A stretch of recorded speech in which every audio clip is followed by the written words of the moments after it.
beaucoup. La conférence de presse avait d'abord pour objectif d'informer les populations de l'intérieur. Vous savez qu'elles sont marginalisées, elles sont pénalisées du point de vue de l'information. Elles ne savent pas ce qui se passe et on peut même affirmer que tout est fait pour les maintenir comme ça dans l'ignorance et pouvoir les manipuler. Nous avons dit, nous organisons tout le temps des conférences de presse à Lomé.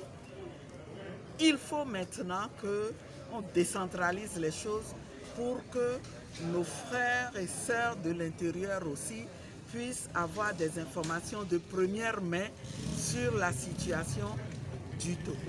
Donc, le contenu concernait la situation socio-politique et économique du Togo, où tout va mal avec ce régime qui veut se maintenir coûte que coûte à la tête du pays, en continuant à violer les droits de l'homme, en continuant à piller les ressources.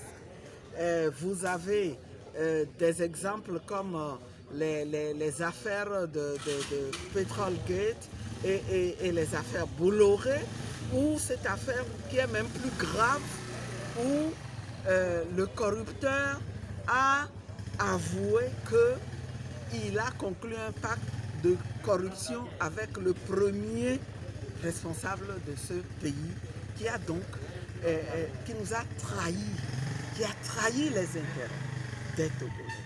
Donc, tout va mal. Non seulement on pille, mais en plus, on veut soutirer, on ne rate aucune occasion pour soutirer les petits sous qui nous restent dans nos poches. Et c'est ça qui illustre la question des frais de péage qui ont été augmentés et puis étendus à une catégorie d'usagers de la route qui, nulle part, n'a été impliquée. Dans aucun pays, moi je n'ai jamais entendu dire que les gens qui sont en moto, qu'ils doivent payer au péage. Au contraire, on aménage un passage pour eux et ils s'en vont. Donc, c'est une situation qui va de mal en pis et qui pourrait amener les populations à se demander est-ce que ça vaut la peine de continuer à se battre encore? Et nous leur disons à travers cette conférence de presse, non, surtout ne vous laissez pas aller, restez éveillés. Justement, c'est tout ce qui se passe qui doit nous conforter à continuer à nous battre pour changer enfin ce régime. Donc, c'était là le contenu de la conférence de presse.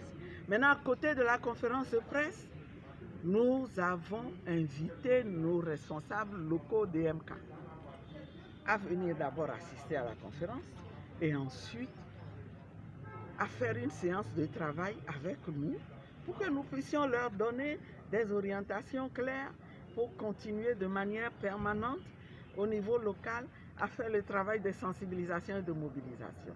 C'est tout. Et vous conviendrez avec moi que ça n'a rien d'illégal, de subversif. Alors, est-ce qu'on devrait avoir des problèmes avec ça?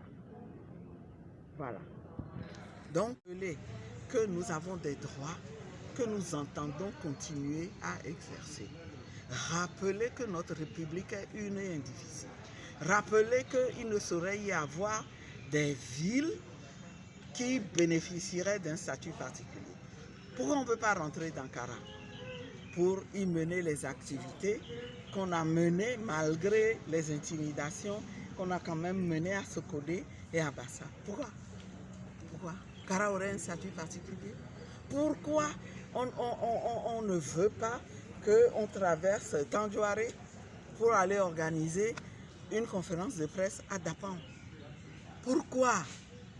Est-ce que nous sommes dans un pays démocratique où existe la liberté de circuler, où les partis ont la liberté d'exercer leurs activités? Si on veut supprimer l'opposition, qu'on nous le dise. Et